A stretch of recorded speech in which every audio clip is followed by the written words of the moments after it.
for another episode of Roofer Reflections, and we have Jake Burns on the show. When did roofing come into play? I am third generation roofer. My dad and his two brothers all went into business together right in the late 70s. They were doing slate repair, and in the late 70s, I think the story that my dad tells is right around the oil embargo is when Carlisle came out with the roll of rubber. And they lived in Pennsylvania, so it wasn't too difficult for them to get over to Carlisle to roofing school. Dad will say sometimes that the sales pitch was you could start a business with a pair of scissors and a roller. And so they got into it. And so I grew up in, this is what Dad did. He never got into residential.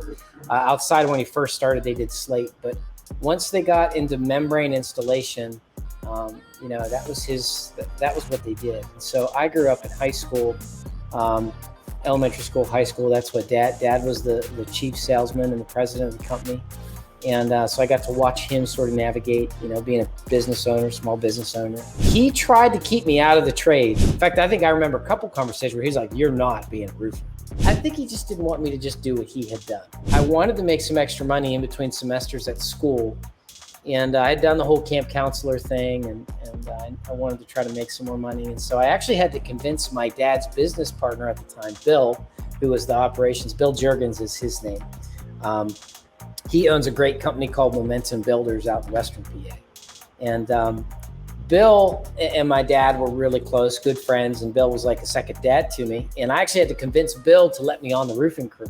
I had convinced Bill to let me on, but he only hired me on for $60 a day. The first day I was there, 95 degrees, awful. I think we worked like 12, 13 hours. Then I got a call from Bill the next day. I said, "Hey, we're going to go ahead and bump up your salary, $60 a day." It was my first time discovering how much I loved working with my hands.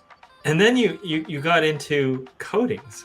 It just sort of felt like I needed to launch out and try something. My dad's company didn't really have a coating solution. So I decided that I was going to jump in the coating world and see if maybe if they had coating projects coming up. Gosh, I think if I had known now what it was to get into coating from membrane, I'm not sure I would have done it. Tell me about the roof tube. How did that happen? It started when I switched from installing acrylic coatings to moisture cure urethanes and silicone. Obviously, whenever you're doing a roof coating system, oftentimes those manufacturers will have several different types of viscosities of materials.